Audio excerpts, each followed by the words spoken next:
ನಮಸ್ಕಾರ. ಯಾಜ್ಞವಲ್ಕ್ಯ ಅಸ್ಟ್ರೋ ಮತ್ತು ವಾಸ್ತು YouTube channel ವೀಕ್ಷಕರಿಗೆ ಆತ್ಮೀಯವಾದ ಸ್ವಾಗತ. ಇಂದಿನ ಸಂಚಿಕೆಯಲ್ಲಿ ನಾವು ಕೆಲವು ನಕ್ಷತ್ರಗಳಲ್ಲಿ ಜನಿಸಿದಾಗ ಕೋಟ್ಯಾಧಿಪತಿಯಾಗ್ತಕ್ಕಂಥ ಒಂದು ಯೋಗ ಯಾವ ನಕ್ಷತ್ರದಲ್ಲಿ ಜನಿಸಿದರೆ ಸಿಗುತ್ತೆ ಅಂತ ಅದರ ಬಗ್ಗೆ ಒಂದು ವಿಶ್ಲೇಷಣೆಯನ್ನು ಮಾಡೋಣ. ಮತ್ತು ಅದೃಷ್ಟ ಅಂತ ಸಾಮಾನ್ಯವಾಗಿ ಸಿಗ್ತಕ್ಕಂಥ ವಿಚಾರ, ಕೆಲವು ಮನೆಗಳಲ್ಲಿ ಹುಟ್ಟಿರ್ತಕ್ಕಂಥ ಮಕ್ಕಳಿಗೆ ಹುಟ್ಟಿದಾಗಿಂದ ಅದೃಷ್ಟ ಅಂತ ಸಿಗುತ್ತೆ. ಅವರ ತಂದೆ ಅಥವಾ ತಾತ ಅವರು ಮಾಡಿರ್ತಕ್ಕಂಥ ಆಸ್ತಿಗಳಿಂದ ಆ ಅದೃಷ್ಟ ಅನ್ನೋದು ಹುಟ್ಟಿರ್ತಕ್ಕಂಥ ಮಗುವಿಗೆ ಬರುತ್ತೆ. ಕೆಲವು ಮನೆಗಳಲ್ಲಿ ಸಂದರ್ಭ ಬದಲಾವಣೆ ಆಗಬಹುದು. ಮಗು ಹುಟ್ಟಿ ಜನನವಾದ ನಂತರ ಚೆನ್ನಾಗಿ ಓದಿ ಒಳ್ಳೆಯ ಕಷ್ಟವನ್ನು ಪಟ್ಟು ಒಂದು ಹೆಸರನ್ನು ಮಾಡಿ ಆಸ್ತಿಯನ್ನು ಸಂಪಾದನೆ ಮಾಡ್ತಕ್ಕಂಥ ಒಂದು ವಿಧಾನ ಇರಬಹುದು. ಅಥವಾ ಬೇರೆ ಅಂದರೆ ರಿಲೇಷನ್ಸಿಂದ ಹಿರಿಯರಿಂದ ಬಂದಿರತಕ್ಕಂಥ ಒಂದು ಅದೃಷ್ಟ ಅಂತ ಇರ್ಬೋದು. ಅಥವಾ ಕೆಲವು ಸಲ ಹೆಂಡತಿ ಕಡೆಯಿಂದ ಬರ್ತಕ್ಕಂಥ ಒಂದು ಅದೃಷ್ಟ ಅನ್ಬೋದು. ಅಥವಾ ಅವರೇ ಸಂಪಾದನೆಯನ್ನು ಮಾಡಿ ಆ ಒಂದು ಅದೃಷ್ಟವನ್ನು ಸಂಪಾದನೆ ಮಾಡ್ಬೋದು, ಆಗ್ತಕ್ಕಂಥ ವಿಚಾರ ಆಗ್ಬೋದು. ಯಾವುದೋ ಒಂದು ರೀತಿಯಲ್ಲಿ ಈ ಅದೃಷ್ಟ ಅನ್ನೋದು ಒಬ್ಬ ಮನುಷ್ಯನ ಜಾತಕದಲ್ಲಿದ್ದಾಗ ಯಾವೆಲ್ಲ ರೀತಿಯಲ್ಲಿ ಸಿಗುತ್ತೆ ಅಂತ ನಾವು ಅದರ ಬಗ್ಗೆ ವಿಶ್ಲೇಷಣೆ ಮಾಡಿದಾಗ, ವಿಶೇಷವಾಗಿ ಈ ನಮ್ಮ ಜ್ಯೋತಿಷ್ಯ ಶಾಸ್ತ್ರದಲ್ಲಿ ನಕ್ಷತ್ರ ಅನ್ನುವುದು ಹಿಂದೂ ಮತ್ತು ಖಗೋಳಶಾಸ್ತ್ರದಲ್ಲಿ ಒಂದು ಸಾಮಾನ್ಯವಾಗಿ ಬಳಸ್ತಕ್ಕಂಥದ್ದು ಒಂದು ಪದ ಅಂತ ಹೇಳ್ತೀವಿ. ಇದು ಚಂದ್ರನ ಭೂಮಿಯ ಸುತ್ತ ಒಂದು ತಿಂಗಳಿನಲ್ಲಿ ಚಲಿಸ್ತಕ್ಕಂಥ ಒಂದು ಪಥದಲ್ಲಿ 27 ನಕ್ಷತ್ರಗಳು, ಮಹಲು ಅಂತ ಹೇಳ್ತೀವಿ, ಒಂದು ಬಾಹ್ಯಾಕಾರದ ಪ್ರದೇಶಗಳನ್ನು ಸೂಚನೆಯನ್ನು ಕೊಡುತ್ತೆ. ಈ ಒಂದು ಪ್ರತಿ 27 ನಕ್ಷತ್ರಗಳು ರಾಶಿ ಚಕ್ರದ 13 ಡಿಗ್ರಿ ಅಥವಾ 20 ನಿಮಿಷಗಳ ಒಂದು ವ್ಯಾಪಿಸುತ್ತೆ ಅಂತೇಳಿ ಒಂದು ಅಂದಾಜು ಪ್ರಕಾರ ಅಂತ ಹೇಳ್ತೀವಿ ಹೇಳ್ಬೋದು. ಈ ಒಂದು ಸಮಯದಲ್ಲಿ ನಕ್ಷತ್ರಗಳು ತಮ್ಮ ಜಾತಕದಲ್ಲಿ ಜನಿಸಿದ ವ್ಯಕ್ತಿಗಳ ಜೀವನ ಮತ್ತು ವ್ಯಕ್ತಿತ್ವದ ಮೇಲೆ ಒಂದು ಗಮನಾರ್ಹವಾದ ಒಂದು ಪರಿಣಾಮವನ್ನು ಬೀರುತ್ತೆ ಅಂತೇಳಿ ಹೇಳ್ಬೋದು. ಅಷ್ಟೇ ನಂಬಿಕೆಯೂ ಸಹ ಇದೆ. ವೈದಿಕ ಜ್ಯೋತಿಷದಲ್ಲಿ ಒಬ್ಬ ವ್ಯಕ್ತಿ ಯಾವ ನಕ್ಷತ್ರದಲ್ಲಿ ಜನಿಸಿದ್ದಾನೆ ಅದನ್ನು ನಾವು ಆಧರಿಸಿಯೇ ಒಂದು ಅವರ ಸ್ವಭಾವ ಯಾವ ರೀತಿ ಇರುತ್ತೆ, ಅವರ ನಡವಳಿಕೆ ಅಂತ ಹೇಳ್ತೀವಿ ಯಾವುದೇ ರೀತಿ ಅವರ ಸಾಮರ್ಥ್ಯ, ಆ ಒಂದು ನಕ್ಷತ್ರದ ಮೇಲೆ ನಾವು ನಿರ್ಧಾರವನ್ನು ಮಾಡ್ತೀವಿ. ಈ 27 ನಕ್ಷತ್ರಗಳಲ್ಲಿ ಪ್ರತಿಯೊಂದು ಒಂದೊಂದು ನಕ್ಷತ್ರಕ್ಕೂ ತನ್ನದೇ ಆದ ಒಂದು ವಿಶಿಷ್ಟ ಗುಣಗಳ ಇದೆ ಅಂತೇಳಿ ಹೇಳ್ತೇವೆ. ಮತ್ತು ಆ ಒಂದು ನಕ್ಷತ್ರಕ್ಕೆ ವಿಶೇಷವಾಗಿ ಒಂದೊಂದು ದೇವತೆ ಅಂತೇಳಿ ಒಂದು ಸಂಬಂಧವನ್ನು ಹೊಂದಿದೆ. ಆ ಒಂದು ದೇವತೆಗಳ ನಕ್ಷತ್ರದಲ್ಲಿ ಜನಿಸಿದ ವ್ಯಕ್ತಿಗಳ ಮೇಲೆ ಒಂದು ಪ್ರಬಲವಾಗಿ ಒಂದು ಪ್ರಭಾವವನ್ನು ಬೀರುತ್ತೆ ಅಂತೇಳಿ ನಾವು ಇಂದಿನ ಒಂದು ಸಮಾಜದಲ್ಲಿ ಇಂದಿನಿಂದ ಬಂದಿರತಕ್ಕಂಥ ವೈದಿಕ ಜ್ಯೋತಿಷದಲ್ಲಿ ನಂಬ್ತಾ ಇದ್ದೀವಿ. ಮತ್ತು ಇದೇ ನಕ್ಷತ್ರ ಒಂದು ಚಿಹ್ನೆ ಆಗ್ಬೋದು ಅಥವಾ ಒಂದು ಪ್ರಾಣಿ ಆಗ್ಬೋದು, ಒಂದು ಗ್ರಹಗಳೊಂದಿಗೆ ಒಂದು ಸಂಬಂಧವನ್ನು ಸಹ ಹೊಂದಿದೆ ಅಂತೇಳಿ ಹೇಳ್ತೀವಿ. ಸಾಮಾನ್ಯವಾಗಿ ಒಂದು ಹಿಂದೂ ಸಂಪ್ರದಾಯದಲ್ಲಿ ಏನೇ ಒಂದು ಶುಭ ಕಾರ್ಯಗಳನ್ನು, ಅಂದರೆ ಎಕ್ಸಾಂಪಲ್ ಮದುವೆ ಅಥವಾ ಗೃಹ ಪ್ರವೇಶ, ಯಾವುದೇ ಒಂದು ಶುಭ ಸಮಾರಂಭಗಳನ್ನ ಮಾಡಬೇಕು ಅಂದಾಗ ಆ ಒಂದು ನಕ್ಷತ್ರದ ಬಲ, ಒಂದು ವಿಶೇಷವಾಗಿರ್ತಕ್ಕಂಥ ಒಂದು ನಕ್ಷತ್ರದ ಒಂದು ಶಕ್ತಿ ಅಂತ ಏನು ಹೇಳ್ತೀವಿ, ಅದು ಚೆನ್ನಾಗಿದ್ದಾಗ ಅದರ ಮುಖಾಂತರ ಆ ಒಂದು ದಿನ ಒಂದು ನಾವು ಶುಭ ದಿನಾಂಕಗಳನ್ನು ಗೊತ್ತು ಮಾಡಿ ಆ ನಕ್ಷತ್ರಗಳನ್ನು ನೋಡಿ ಒಂದು ಸಮಯಗಳನ್ನು ನಿರ್ಧಾರವನ್ನು ಮಾಡಿ ಆ ಒಂದು ನಕ್ಷತ್ರದಲ್ಲಿ ಒಂದು ಗೃಹ ಪ್ರವೇಶ ಅಥವಾ ಮದುವೆ ಅಥವಾ ಶುಭ ಸಮಾರಂಭಗಳನ್ನು ಪ್ರಾರಂಭವನ್ನು ಮಾಡ್ತೀವಿ. ಯಾಕೆ ಅಂದರೆ ಆ ನಕ್ಷತ್ರದ ಬಲ ಚೆನ್ನಾಗಿದ್ದಾಗ ಮಾಡ್ತಕ್ಕಂಥ ಒಂದು ಯಜಮಾನ ಅಂತ ಏನು ಹೇಳ್ತೀವಿ, ಆ ಯಜಮಾನನಿಗೂ ಒಂದು ಸುಖ ಸೌಖ್ಯಗಳು ಸಿಗುತ್ತೆ ಅಂತೇಳಿ ಆ ಒಂದು ಜ್ಯೋತಿಷ್ ಶಾಸ್ತ್ರದಲ್ಲಿ ಆ ನಕ್ಷತ್ರಗಳ ಬಗ್ಗೆ ಒಂದು ವಿಶೇಷವಾಗಿರ್ತಕ್ಕಂಥ ಒಂದು ಶಕ್ತಿ ಅದರ ಮೇಲೆ ಇದೆ ಅಂತೇಳಿ, ಪ್ರಾಮುಖ್ಯತೆ ಅಂತ ಹೇಳ್ತೀವಲ್ಲ ಅದು ಇದೆ ಅಂತೇಳಿ ಹೇಳ್ತೀವಿ. ಹಾಗಾಗಿ ಆ ನಕ್ಷತ್ರಕ್ಕೆ ತನ್ನದೇ ಆದ ಒಂದು ಬಲ, ಆ ನಕ್ಷತ್ರಗಳಲ್ಲಿ ಹುಟ್ಟಿರ್ತಕ್ಕಂಥ ಒಬ್ಬ ವ್ಯಕ್ತಿಯ ಮೇಲೆ ಯಾವ ರೀತಿ ಪರಿಣಾಮ ಬೀರುತ್ತೆ ಅಂತೇಳಿ ಹೇಳ್ತೀವಿ. ಹಾಗಾಗಿ ಇದು ವೇದಗಳಲ್ಲಿಯೂ ಸಹ ಉಲ್ಲೇಖವನ್ನು ಮಾಡಿದ್ದಾರೆ. ಅಂದರೆ ಭಾರತೀಯ ಜ್ಯೋತಿಷ್ಯದಲ್ಲಿ ನಕ್ಷತ್ರ ಅಂದರೆ ಚಂದ್ರನ ಒಂದು ನಿರ್ದಿಷ್ಟ ಸ್ಥಾನದಿಂದ ಪಡೆದಿರುವಾಗ ಒಬ್ಬ ವ್ಯಕ್ತಿ ಹುಟ್ಟಿದ ಒಂದು ಸಮಯದಲ್ಲಿ ಅವರ ಜೀವನದ ಮೇಲೆ ಯಾವ ರೀತಿ ಪ್ರಭಾವವನ್ನು ಬೀರುತ್ತೆ ಆ ನಕ್ಷತ್ರಗಳು ಅಂತೇಳಿ ಅದರ ಮುಖಾಂತರವಾಗಿ ಒಂದು ಗುಂಪು ಅಂತ ಹೇಳ್ತೀವಿ, ಅದನ್ನು ಸೂಚನೆಯನ್ನು ಕೊಡುತ್ತೆ. ಅದೇ ರೀತಿ 27 ನಕ್ಷತ್ರಗಳು ಇವೆ. ಆ ಒಂದು ನಕ್ಷತ್ರಗಳ ಹೆಸರು ವೇದಾಂಗ ಜ್ಯೋತಿಷ್ಯದಲ್ಲಿ ಸಹ ನಾವು ಕಾಣ್ತೀವಿ. ಇದು ಸಹ ಭಾರತೀಯ ಒಂದು ಗ್ರಂಥಗಳಲ್ಲಿ ಬಹಳ ಪುರಾತನದ ಸಮಯ ಕಾಲದಿಂದಲೂ ಒಂದು ಉಲ್ಲೇಖವಾಗಿದೆ ಅಂತೇಳಿ ಹೇಳ್ಬೋದು. ವಿಶೇಷವಾಗಿ ಈ ಒಂದು 27 ನಕ್ಷತ್ರಗಳಲ್ಲಿ ಜನಿಸಿರ್ತಕ್ಕಂಥ ವ್ಯಕ್ತಿಗಳಿಗೆ ಎಲ್ಲರಿಗೂ ಒಂದು ಅದೃಷ್ಟ ಅಂತ ಹೇಳ್ತೀವಿ, ಒಂದು ಶ್ರೀಮಂತ ಆಗ್ತಕ್ಕಂಥ ಯೋಗ ಸಿಗುತ್ತಾ ಅಂತ ನಾವು ಅನಲೈಸ್ ಅಂದರೆ ನೋಡಿದಾಗ ಖಂಡಿತವಾಗಿ 27 ನಕ್ಷತ್ರಗಳಲ್ಲಿ ಜನಿಸಿರ್ತಕ್ಕಂಥ ವ್ಯಕ್ತಿಗಳಿಗೆ ಆ ಒಂದು ಯೋಗ ಅನ್ನೋದು ಸಿಗೋದಿಲ್ಲ. ಆದರೆ ಕೆಲವು ನಕ್ಷತ್ರಗಳಲ್ಲಿ ಜನಿಸಿರ್ತಕ್ಕಂಥ ವ್ಯಕ್ತಿಗಳಿಗೆ ಪೂರ್ವ ಅಂದರೆ ಅವರ ಹಿರಿಯರಿಂದಾಗಿರ್ಬೋದು, ಅಥವಾ ಮನೆ ಒಂದು ಅವರು ಸಂಪಾದನೆ ಮಾಡುವ ಮುಖಾಂತರ ಆಗಿರ್ಬೋದು, ಅಥವಾ ಮದುವೆ ಆಗ್ತಕ್ಕಂಥ ಒಂದು ಕುಟುಂಬದಿಂದ ಬರಬಹುದು, ಅಣ್ಣ ತಮ್ಮಂದಿರಿಂದ ಬರಬಹುದು. ಈ ರೀತಿಯಾಗಿ ಒಂದು ಯೋಗ ಅಂತ ಹೇಳ್ತೀವಿ. ಆ ಒಂದು ಯೋಗ ಸಿಗಬೇಕು ಅಂದರೆ ಆ ಒಂದು ಪ್ರಬಲವಾಗಿ ಆ ನಕ್ಷತ್ರದಲ್ಲಿ ಆ ಒಂದು ವ್ಯಕ್ತಿ ಜನಿಸಿದಾಗ ಆಟೋಮೆಟಿಕ್ ಅಂತ ಹೇಳ್ತೀವಲ್ಲ, ಆ ರೀತಿಯಾಗಿ ಒಂದು ಅದೃಷ್ಟ ಅಂಥೇಳಿ ಆ ವ್ಯಕ್ತಿಯನ್ನು ಹುಡುಕಿಕೊಂಡು ಬರ್ತಕ್ಕಂಥ ಸಂದರ್ಭಗಳನ್ನು ನಾವು ನೋಡ್ತೀವಿ. ಸಾಮಾನ್ಯವಾಗಿ ಈ ಒಂದು ಜ್ಯೋತಿಷ್ಯದಲ್ಲಿ ಎಲ್ಲ ನಕ್ಷತ್ರವೂ ಈ ಒಂದು ಸೌಲಭ್ಯ ಸಿಗೋದಿಲ್ಲ. ಕೇವಲ ಒಂದು ಅನಲೈಸ್ ಪ್ರಕಾರ 9 ರಿಂದ 10 ನಕ್ಷತ್ರಗಳಲ್ಲಿ ಈ ವ್ಯಕ್ತಿಗಳು ಜನಿಸಿದಾಗ ಈ ಒಂದು ಅದೃಷ್ಟ ಅಂತ ಏನು ಹೇಳ್ತೀವಿ, ಆ ಒಂದು ಅದೃಷ್ಟ ಅವರನ್ನು ಹುಡುಕಿಕೊಂಡು ಬರ್ತಕ್ಕಂಥ ಸಂದರ್ಭಗಳು ಸಿಗುತ್ತೆ ಅಂತೇಳಿ ಹೇಳ್ಬೋದು. ಪ್ರಾರಂಭದಲ್ಲಿ ಆ ನಕ್ಷತ್ರಗಳನ್ನು ನಾವು ಯಾವ ನಕ್ಷತ್ರದಲ್ಲಿ ಜನಿಸಿದರೆ ಒಂದು ಕೋಟ್ಯಾಧಿಪತಿಯಾಗಿರ್ತಕ್ಕಂಥ ಅಂದರೆ ಬಿಲೇನಿಯರ್ ಅಂತ ಏನು ಹೇಳ್ತೀವಿ, ಆ ಒಂದು ಯೋಗ ಈ ನಕ್ಷತ್ರದಲ್ಲಿ ಜನಿಸಿದ್ದಾಗ ಸಾಮಾನ್ಯವಾಗಿ ಒಂದು ಅದೃಷ್ಟದ ಒಂದು ಸಂಕೇತ, ಅದೃಷ್ಟದ ನಕ್ಷತ್ರ ಅಂತ ನಾವು ಭಾವಿಸಬಹುದು. ಆದರೆ ಯಾವುದು ಆ ನಕ್ಷತ್ರಗಳು, ಯಾವ ರೀತಿಯವರಿಗೆ ಒಂದು ಅದೃಷ್ಟ, ಯಾವ ರೀತಿ ಅವರು ಸಂಪಾದನೆ ಮಾಡುವ ಮುಖಾಂತರ ಬರುತ್ತಾ ಅಥವಾ ಹಿರಿಯಿಂದ ಬರುತ್ತಾ ಅಂತ ನಾವು ಅದನ್ನು ವಿಶ್ಲೇಷಣೆಯನ್ನು ಮಾಡಿದಾಗ ಕೆಲವು ಅಂದರೆ 9 ರಿಂದ 10 ನಕ್ಷತ್ರಗಳ ಬಗ್ಗೆ ನಾವು ಅನಲೈಸ್ ಮಾಡಿ ವಿಚಾರವನ್ನು ಗ್ರಂಥಗಳ ಮೂಲಕ ಅಧ್ಯಯನವನ್ನು ಮಾಡಿದಾಗ ನಮಗೆ ಒಂದು ನಿಖರವಾದ ಒಂದು ಮಾಹಿತಿ ಸಿಗುತ್ತೆ. ಪ್ರಾರಂಭದಲ್ಲಿರ್ತಕ್ಕಂಥ ಒಂದು ನಕ್ಷತ್ರ ಅಂದರೆ ಅಶ್ವಿನಿ ನಕ್ಷತ್ರ. ಅಂದರೆ ಈ ಅಶ್ವಿನಿ ನಕ್ಷತ್ರದಲ್ಲಿ ಹುಟ್ಟಿರ್ತಕ್ಕಂಥ ವ್ಯಕ್ತಿಗಳಿಗೆ ಒಂದು ಕೋಟ್ಯಾಧಿಪತಿಯಾಗ್ತಕ್ಕಂಥ ಒಂದು ಯೋಗ ಖಚಿತವಾಗಿ ಸಿಗುತ್ತೆ ಅಂತೇಳಿ ಹೇಳಬಹುದು.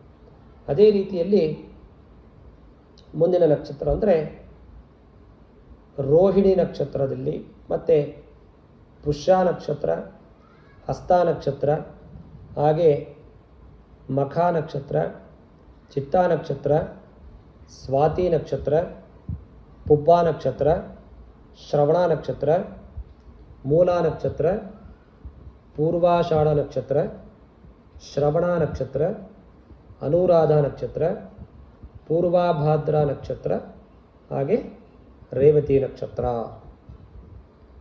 ಈ ಒಂದು 10 ರಿಂದ 11 ನಕ್ಷತ್ರಗಳು ಇರಬಹುದು. ಈ ಒಂದು ನಕ್ಷತ್ರಗಳಲ್ಲಿ ಜನಿಸಿರ್ತಕ್ಕಂಥ ವ್ಯಕ್ತಿಗಳಿಗೆ ಒಂದಲ್ಲ ಒಂದು ದಿನ ಅಥವಾ ಹಿಂದೆ ಒಂದು ಶ್ರೀಮಂತರ ಆಗರ್ಭ ಕುಟುಂಬದಲ್ಲಿ ಜನಿಸಿರಬಹುದು, ಅಥವಾ ಜನಿಸಿದ ನಂತರ ಕಷ್ಟಪಟ್ಟು ಓದಿ ಒಳ್ಳೆಯ ಒಂದು ಉತ್ತುಂಗದ ಸ್ಥಿತಿ ಮುಂದೆ ತಲುಪಬಹುದು, ಅಥವಾ ಹಿರಿಯರು ಮಾಡಿರ್ತಕ್ಕಂಥ ಆಸ್ತಿಗಳಿಂದ ಅವರಿಗೆ ಅದೃಷ್ಟ ಹುಡುಕಿಕೊಂಡು ಬರತಕ್ಕಂಥ ಒಂದು ಸಂದರ್ಭಗಳು ಹೆಚ್ಚಿನ ರೀತಿಯಲ್ಲಿ ಈ ನಕ್ಷತ್ರಗಳಲ್ಲಿ ಜನಿಸಿದವರಿಗೆ ಸಿಗುತ್ತೆ ಅಂತೇಳಿ ನಿಖರವಾಗಿ ಹೇಳ್ಬೋದು. ಸಾಮಾನ್ಯವಾಗಿ ಯಾವ ರೀತಿ ಈ ನಕ್ಷತ್ರದಲ್ಲಿ ಹುಟ್ಟಿದವರಿಗೆ ಅದೃಷ್ಟ ಬರುತ್ತೆ ಅಂತ ನಾವು ವಿಚಾರವನ್ನು ನೋಡಿದಾಗ, ಅಶ್ವಿನಿ ನಕ್ಷತ್ರದಲ್ಲಿ ಜನಿಸಿರ್ತಕ್ಕಂಥ ವ್ಯಕ್ತಿಗಳು ತುಂಬ ಹಾರ್ಡ್ ವರ್ಕ್ ಮಾಡಿ, ಅಂದರೆ ಸ್ವಸಾಮರ್ಥ್ಯ ಅಂದರೆ ಒಂದು ಡಿಗ್ರಿಯನ್ನು ಸಂಪಾದನೆ ಮಾಡಿ ತುಂಬ ಕಷ್ಟಪಟ್ಟು ಒಂದು ವ್ಯವಹಾರವನ್ನು ಮಾಡಿ, ಒಂದು ಬಿಸ್ನೆಸ್ ಅಂತ ಹೇಳ್ತೀವಿ, ಆ ಒಂದು ಬಿಸ್ನೆಸ್ಸನ್ನು ಮಾಡಿ ಅದರ ಮುಖಾಂತರ ಒಳ್ಳೆಯ ಹಣವನ್ನು ಗಳಿಸಿ ಒಂದು ಮುಂದೆ ಬರ್ತಕ್ಕಂಥ ಒಂದು ಲಕ್ಷಣ ಈ ಅಶ್ವಿನಿ ನಕ್ಷತ್ರದಲ್ಲಿ ಜನಿಸಿರ್ತಕ್ಕಂಥ ವ್ಯಕ್ತಿಗಳಿಗೆ ಸ್ವಸಾಮರ್ಥ್ಯದಿಂದ ಅಂದರೆ ಅವರೇ ಕಷ್ಟಪಟ್ಟು ಸಂಪಾದನೆ ಮಾಡುವ ಮುಖಾಂತರ ಯಾವುದೇ ಬಿಸ್ನೆಸ್ ಆಗ್ಬೋದು ಅಥವಾ ಯಾವುದೇ ಕೆಲಸ ಕಾರ್ಯಗಳನ್ನು ಮಾಡಿದಾಗ ಕಷ್ಟಪಟ್ಟು ಹಾರ್ಡ್ ವರ್ಕ್ ಅಂತ ಹೇಳ್ತೀವಲ್ಲ, ಹಾರ್ಡ್ ವರ್ಕ್ ಮಾಡುವ ಮುಖಾಂತರ ಈ ಅಶ್ವಿನಿ ನಕ್ಷತ್ರದಲ್ಲಿ ಜನಿಸಿರ್ತಕ್ಕಂಥ ವ್ಯಕ್ತಿಗಳಿಗೆ ಕೋಟ್ಯಾಧಿಪತಿ ಆಗ್ತಕ್ಕಂಥ ಒಂದು ಯೋಗ ಖಚಿತವಾಗಿ ಸಿಗುತ್ತೆ ಅಂತೇಳಿ ಹೇಳಬಹುದು. ಮುಂದೆ ರೋಹಿಣಿ ನಕ್ಷತ್ರ. ಈ ರೋಹಿಣಿ ನಕ್ಷತ್ರದಲ್ಲಿ ಜನಿಸಿರ್ತಕ್ಕಂಥ ವ್ಯಕ್ತಿಗಳು ಸಹ ಒಂದು ರೀತಿಯಲ್ಲಿ ಅದೃಷ್ಟದ ಬಾಗಿಲು ಅಂದರೆ ಇವರು ಹಿರಿಯರ ಅಂದರೆ ತಂದೆ ಆಗಿರ್ಬೋದು ಅಥವಾ ತಾತ ಮುತ್ತಾತ ಈ ರೀತಿಯಲ್ಲಿ ಸಂಪಾದನೆ ಮಾಡಿರ್ತಕ್ಕಂಥ ಒಂದು ಅದೃಷ್ಟದ ಒಂದು ಬಾಗಿಲು ತೆರೆಯತಕ್ಕಂಥ ಲಕ್ಷಣಗಳು ಈ ರೋಹಿಣಿ ನಕ್ಷತ್ರದವರಿಗೆ ಸಿಗುತ್ತೆ ಅಂತೇಳಿ ಹೇಳ್ಬೋದು.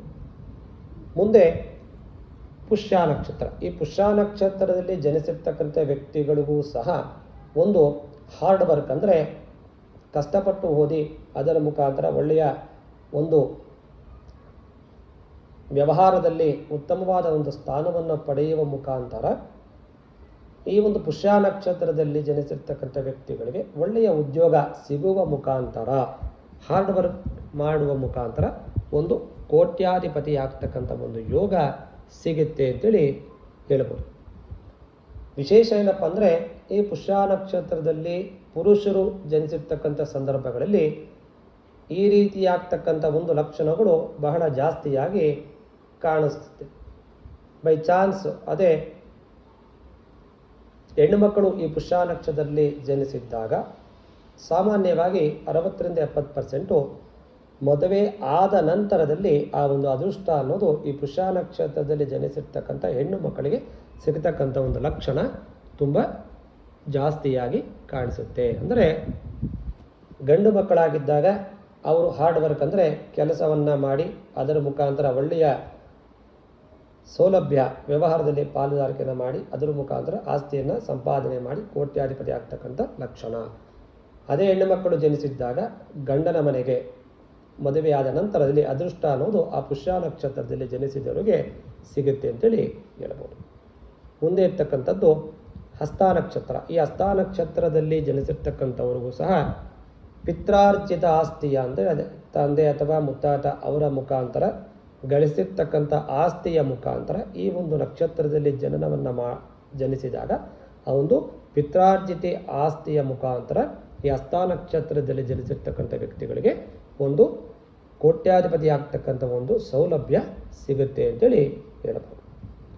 ಮುಂದೆ ಇರ್ತಕ್ಕಂಥದ್ದು ಮಖ ನಕ್ಷತ್ರ. ಈ ಮಖ ನಕ್ಷತ್ರದವ್ರಿಗೂ ಸಹ ಪಿತ್ರಾರ್ಜಿತ ಆಸ್ತಿಯ ಮುಖಾಂತರ ಅಂದರೆ ಒಳ್ಳೆ ರಾಯಲ್ ಲೈಫ್ ಅಂತ ಏನು ಹೇಳ್ತೀವಿ, ಈ ಮಖ ನಕ್ಷತ್ರದಲ್ಲಿ ಜನಿಸಿರ್ತಕ್ಕಂಥ ವ್ಯಕ್ತಿಗಳಿಗೆ ಒಂದು ರಾಯಲ್ ಲೈಫ್ ಅನ್ನೋದು ಸಾಮಾನ್ಯವಾಗಿ ಸಿಗುತ್ತೆ. ಯಾವ ಮುಖಾಂತರ ಅಂದರೆ ಅವರು ಕಷ್ಟ ಪಡೆದಿರನೇ ಅವರ ತಂದೆ ಸಂಪಾದನೆಯನ್ನು ಮಾಡಿ ಅಥವಾ ಅವ್ರ ತಾತ ಸಂಪಾದನೆ ಮಾಡಿರ್ತಕ್ಕಂಥ ಒಂದು ಆಸ್ತಿಯಲ್ಲಿ ಒಂದು ಆಗರ್ಭ ಶ್ರೀಮಂತರ ಒಂದು ಕುಟುಂಬದಲ್ಲಿ ಈ ಒಂದು ಮಗು ಜನಿಸಿದಾಗ ಮಖ ನಕ್ಷತ್ರದಲ್ಲಿ ಆ ಒಂದು ರಾಯಲ್ ಲೈಫ್ ಅನ್ನೋದೇನಿರ್ತೀವಿ ಸಾಮಾನ್ಯವಾಗಿ ಆ ಒಂದು ಮಗುವಿಗೆ ಸಿಗ್ತಕ್ಕಂಥ ಲಕ್ಷಣಗಳು ಜಾಸ್ತಿಯಾಗಿ ಬರುತ್ತೆ. ಮುಂದೆ ಚಿತ್ತಾ ನಕ್ಷತ್ರದಲ್ಲಿ ಅಂದರೆ ಈ ಚಿತ್ತಾ ನಕ್ಷತ್ರದಲ್ಲಿ ಜನಿಸಿರ್ತಕ್ಕಂಥ ವ್ಯಕ್ತಿಗಳು ತಮ್ಮ ಸ್ವಸಾಮರ್ಥ್ಯದಿಂದ ಕಷ್ಟಪಟ್ಟು ಒಂದೊಂದು ಮೆಟ್ಟಲು ಹತ್ಕೊಂಡು ಬರ್ತಾರೆ ಅಂತ ಹೇಳ್ತಾರಲ್ಲ, ಆ ರೀತಿಯಲ್ಲಿ ಈ ಚಿತ್ತಾ ನಕ್ಷತ್ರದಲ್ಲಿ ಜನಿಸಿರ್ತಕ್ಕಂಥ ವ್ಯಕ್ತಿಗಳು ತುಂಬ ಹಾರ್ಡ್ ವರ್ಕ್ ಮಾಡುವ ಮುಖಾಂತರ ಒಂದು ಸಮಾಜದಲ್ಲಿ ಒಳ್ಳೆಯ ಸ್ಥಾನವನ್ನು ಕೋಟ್ಯಾಧಿಪತಿ ಆಗ್ತಕ್ಕಂಥ ಒಂದು ನಕ್ಷತ್ರ. ಅಂದರೆ ಸ್ವಸಾಮರ್ಥ್ಯದಿಂದ ಅಂದರೆ ಅವರೇ ಕಷ್ಟಪಟ್ಟು ಅವರಿಗೆ ಯಾವುದೇ ಪಿತ್ರಾರ್ಜಿತ ಆಸ್ತಿಗಳು ಅಥವಾ ಯಾವುದೇ ಮೂಲಗಳಿಂದ ಧನ ಸಂಪಾದನೆ ಮಾಡೋದಕ್ಕೆ ಬರೋದಿಲ್ಲ. ಅವರೇ ಸಾಮರ್ಥ್ಯ ಅಂದರೆ ಕಷ್ಟಪಟ್ಟು ಒಳ್ಳೆಯ ಒಂದು ಉತ್ತುಂಗ ಸ್ಥಾನವನ್ನು ಎತ್ತರದ ಸ್ಥಾನವನ್ನು ಕಷ್ಟಪಟ್ಟು ಮಾಡ್ತಕ್ಕಂಥ ಒಂದು ವ್ಯವಹಾರದಲ್ಲಿ ಯಾವುದೇ ಕೆಲಸ ಕಾರ್ಯಗಳನ್ನು ಮಾಡಲಿ ಕಷ್ಟಪಟ್ಟು ಹಾರ್ಡ್ ವರ್ಕ್ ಮಾಡುವ ಮುಖಾಂತರ ಈ ಚಿತ್ತಾ ನಕ್ಷತ್ರದಲ್ಲಿ ಜನಿಸಿರ್ತಕ್ಕಂಥ ವ್ಯಕ್ತಿಗಳಿಗೆ ಈ ಒಂದು ಅದೃಷ್ಟದ ಬಾಗಿಲು ಅಂದರೆ ಕೋಟ್ಯಾಧಿಪತಿ ಆಗ್ತಕ್ಕಂಥ ಲಕ್ಷಣ ಖಚಿತವಾಗಿ ಚಿತ್ತಾ ನಕ್ಷತ್ರದಲ್ಲಿ ಕನ್ಯಾ ರಾಶಿ ಅಂತ ಏನಿರ್ತೀವಿ ಆ ಒಂದು ರಾಶಿಯಲ್ಲಿ ಹುಟ್ಟಿರ್ತಕ್ಕಂಥ ವ್ಯಕ್ತಿಗಳಿಗೆ ಸಾಮಾನ್ಯವಾಗಿ ಸಿಗುತ್ತೆ ಅಂತೇಳಿ ಹೇಳ್ಬೋದು. ಮುಂದೆ ಸ್ವಾತಿ ನಕ್ಷತ್ರ.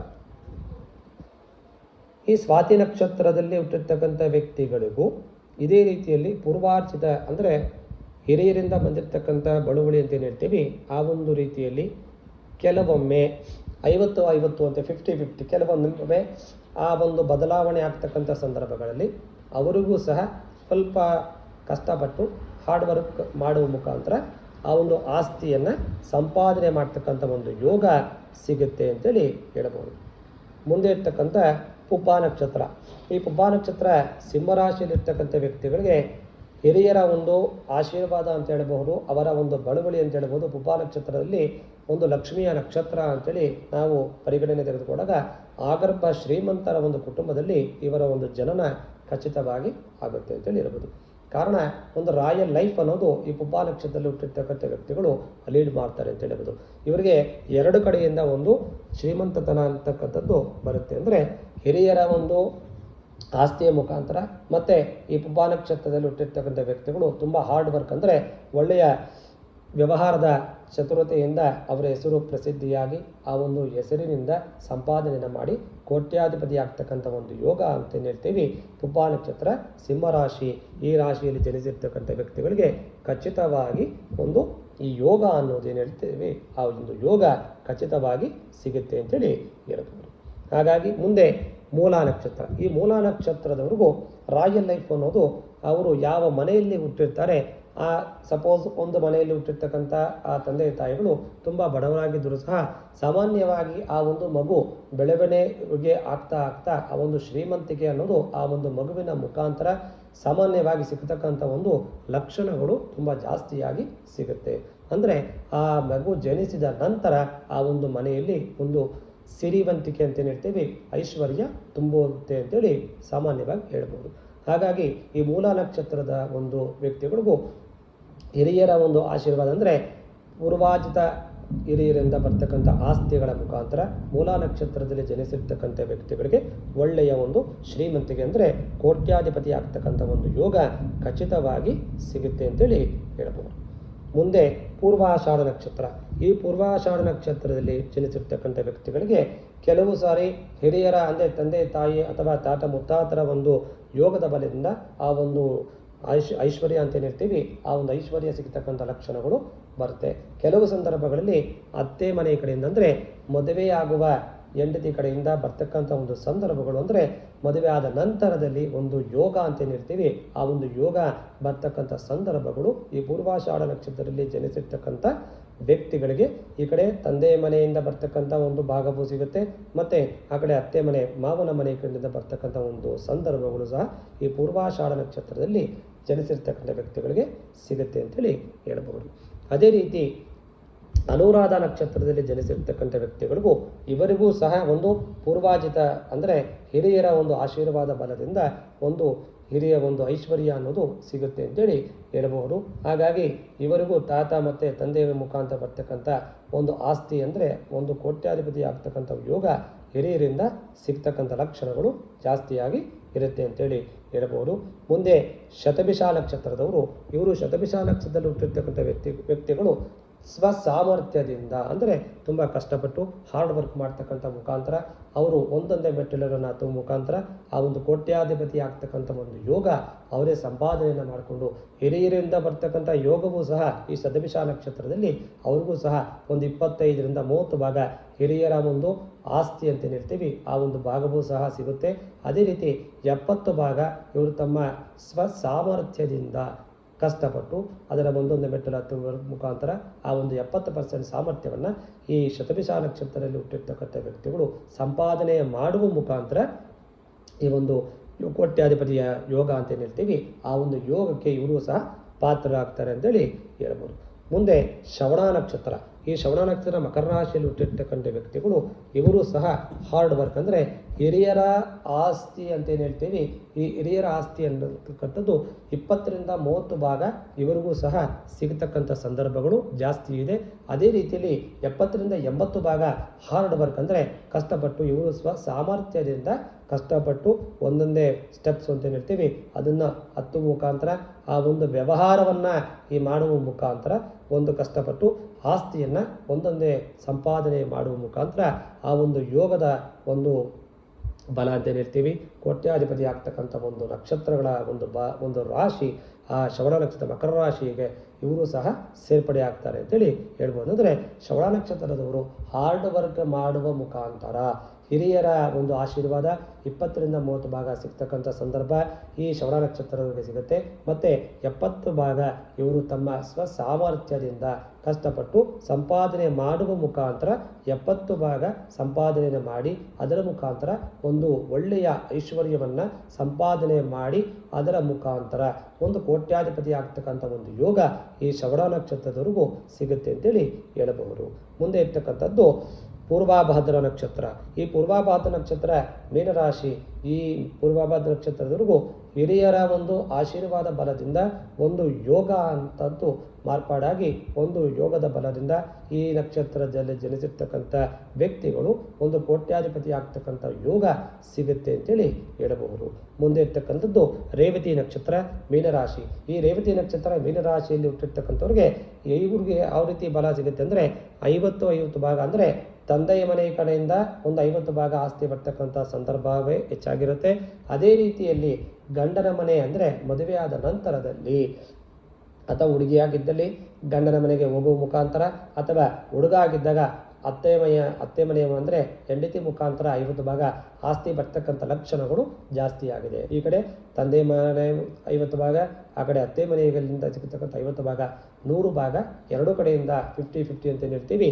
ಎರಡೂ ಕಡೆಯಿಂದ ಇವರಿಗೆ ಒಂದು ಆಸ್ತಿ ಅಂತಕ್ಕಂಥ ಒಂದು ಯೋಗದ ಜೊತೆಗೆ ಒಂದು ಕೋಟ್ಯಾಧಿಪತಿ ಆಗ್ತಕ್ಕಂಥ ಯೋಗವೂ ಸಹ ಸಿಗುತ್ತೆ ಅಂತೇಳಿ ಹೇಳಬಹುದು. ಸಾಮಾನ್ಯವಾಗಿ ಈ ಒಂದು ಕೆಲವು ನಕ್ಷತ್ರಗಳು ಹೀಗೆ ನಾವು ಏನು ಹೇಳಿದ್ದೇವೆ, ಒಂದು ಅಶ್ವಿನಿ ನಕ್ಷತ್ರ ಮತ್ತು ರೋಹಿಣಿ, ಪುಷ್ಯ, ಹಾಗೆ ಮಖ ನಕ್ಷತ್ರ, ಹಸ್ತ, ಸ್ವಾತಿ, ಪುಬ್ಬ, ಶ್ರವಣ, ಮೂಲ, ಪೂರ್ವಾಷಾಢ, ಪೂರ್ವಭಾದ್ರ, ಶತಭಿಷ, ಅನುರಾಧ, ಪೂರ್ವಭಾದ್ರ, ರೇವತಿ ಈ ನಕ್ಷತ್ರದಲ್ಲಿ ಜನಿಸಿರ್ತಕ್ಕಂಥ ವ್ಯಕ್ತಿಗಳು ಸರ್ವೇ ಸಾಮಾನ್ಯ 90ರಿಂದ 100 ಭಾಗ ಯಾರೇ ನೀವು ನಿಮ್ಮ ಮನೆಯಲ್ಲಾಗಿರ್ಬೋದು ಅಥವಾ ನಿಮ್ಮ ಅಕ್ಕಪಕ್ಕ ಫ್ರೆಂಡ್ಸ್ ಅಥವಾ ಸ್ನೇಹಿತರು ಯಾರೇ ಇರ್ಬೋದು, ನಿಮ್ಮ ರಿಲೇಷನ್ಸಲ್ಲಿರ್ಬೋದು, ನೋಡಿ ಅಬ್ಸರ್ವ್ ಮಾಡಿ 100ಕ್ಕೆ 90ರಿಂದ 95 ಭಾಗ ಈ ಒಂದು ಯೋಗ ಅಂತೇನು ಹೇಳ್ತೀವಿ ಕೋಟ್ಯಾಧಿಪತಿ ಆಗ್ತಕ್ಕಂಥ ಯೋಗದ ಒಂದು ನಕ್ಷತ್ರದಲ್ಲಿ ಜನಿಸಿರ್ತಾರೆ. ಅದೃಷ್ಟ ಅನ್ನುವುದು ಅವರಿಗೆ ಗೊತ್ತಿರೋದಿಲ್ಲ.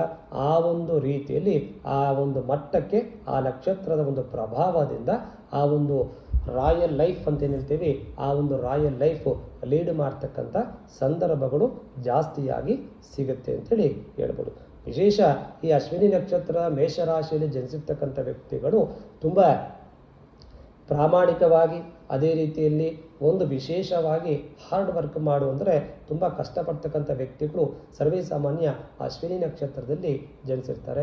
ಅದೇ ರೀತಿ ಒಂದು ಬಿಸ್ನೆಸ್ ಅಂತಕ್ಕಂಥದ್ದು ಈ ಅಶ್ವಿನಿ ನಕ್ಷತ್ರ ಮೇಷರಾಶಿಯಲ್ಲಿ ಹುಟ್ಟಿರ್ತಕ್ಕಂಥವ್ರಿಗೆ ಬಹಳ ಬೇಗ ಆಕರ್ಷಣೆಯಾಗಿ ಒಂದು ಬಿಸ್ನೆಸ್ ಮಾಡ್ತಕ್ಕಂಥ ಒಂದು ಸಾಮರ್ಥ್ಯವೂ ಸಹ ಈ ಒಂದು ನಕ್ಷತ್ರದಲ್ಲಿ ಜನಿಸಿರ್ತಕ್ಕಂಥ ವ್ಯಕ್ತಿಗಳಿಗೆ ಸಿಗುತ್ತೆ.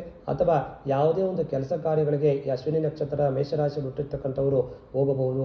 ಅದರಲ್ಲಿ ತುಂಬ ಬೇಗ ಪ್ರಸಿದ್ಧಿಯನ್ನು ಕಾಣಿ ಒಳ್ಳೆಯ ಒಂದು ಸಂಬಳ ಅಂತ ಏನು ಹೇಳ್ತೀವಿ ಒಳ್ಳೆಯ ಒಂದು ಸಂಬಳವನ್ನು ಗಳಿಸಿ ಒಂದು ಕೋಟಿಗಟ್ಟಲೆ ಅಂದರೆ ಕೋಟ್ಯಾಧಿಪತಿ ಆಗ್ತಕ್ಕಂಥ ಒಂದು ಯೋಗ ಈ ಒಂದು ಹಾರ್ಡ್ ವರ್ಕ್ ಮಾಡುವ ಮುಖಾಂತರ ಈ ಅಶ್ವಿನಿ ನಕ್ಷತ್ರ ಮೇಷರಾಶಿಯವರು ಸಂಪಾದನೆ ಮಾಡ್ತಾರೆ ಅಂತೇಳಿ ಹೇಳಬಹುದು. ಸರ್ವೇ ಸಾಮಾನ್ಯ ಈ ಒಂದು ಅಶ್ವಿನಿ ನಕ್ಷತ್ರ ಮೇಷರಾಶಿಯಲ್ಲಿ ಜನಿಸಿರ್ತಕ್ಕಂಥ ವ್ಯಕ್ತಿಗಳು 100ಕ್ಕೆ 70ರಿಂದ 80 ಭಾಗ ಈ ಬಿಸ್ನೆಸ್ ಮಾಡ್ತಕ್ಕಂಥ ವ್ಯಕ್ತಿಗಳು ಯಾರಪ್ಪ ಅಂದರೆ ಸರ್ವೇ ಸಾಮಾನ್ಯ ಈ ಅಶ್ವಿನಿ ನಕ್ಷತ್ರ ಮೇಷರಾಶಿಯಲ್ಲಿ ಹುಟ್ಟಿರ್ತಕ್ಕಂಥ ವ್ಯಕ್ತಿಗಳು 100ಕ್ಕೆ 70ರಿಂದ 80 ಭಾಗ ಈ ಬಿಸ್ನೆಸ್ ಲೈನು ಅಂತ ಏನಿರ್ತೀವಿ ಯಾವುದೇ ವ್ಯಾಪಾರ ಆಗಿರ್ಬೋದು, ಯಾವುದೇ ಬಿಸ್ನೆಸ್ ಆಗಿರ್ಬೋದು, ಸ್ಕೂಲ್ ನಡೆಸ್ತಕ್ಕಂಥ ಆಗ್ಬೋದು, ರಿಯಲ್ ಎಸ್ಟೇಟ್ ಆಗ್ಬೋದು ಅಥವಾ ಒಂದು ಸಾಫ್ಟ್ವೇರ್ ಕಂಪನಿ ಆಗ್ಬೋದು, ಅದಕ್ಕೆ ಸಂಬಂಧಪಟ್ಟ ಹಾಗೆ ಯಾವುದೇ ವ್ಯವಹಾರವನ್ನು ಮಾಡ್ತಕ್ಕಂಥ ಈ ರಾಶಿಯವರು ತುಂಬ ಜಾಸ್ತಿಯಾಗಿ ಮೇಷರಾಶಿಯಲ್ಲಿ ಜನಿಸಿರ್ತಕ್ಕಂಥ ವ್ಯಕ್ತಿಗಳು ಈ ಒಂದು ವ್ಯಾಪಾರ ಮತ್ತು ವ್ಯವಹಾರಕ್ಕೆ ತುಂಬ ಆಕರ್ಷಣೆಯನ್ನು ಹೊಂದಿ ತುಂಬ ಬೇಗ ಆ ಬಿಸ್ನೆಸ್ಸನ್ನು ಡೆವಲಪ್ ಮಾಡ್ತಕ್ಕಂಥ ವ್ಯಕ್ತಿಗಳು ಈ ಮೇಷರಾಶಿಯಲ್ಲಿ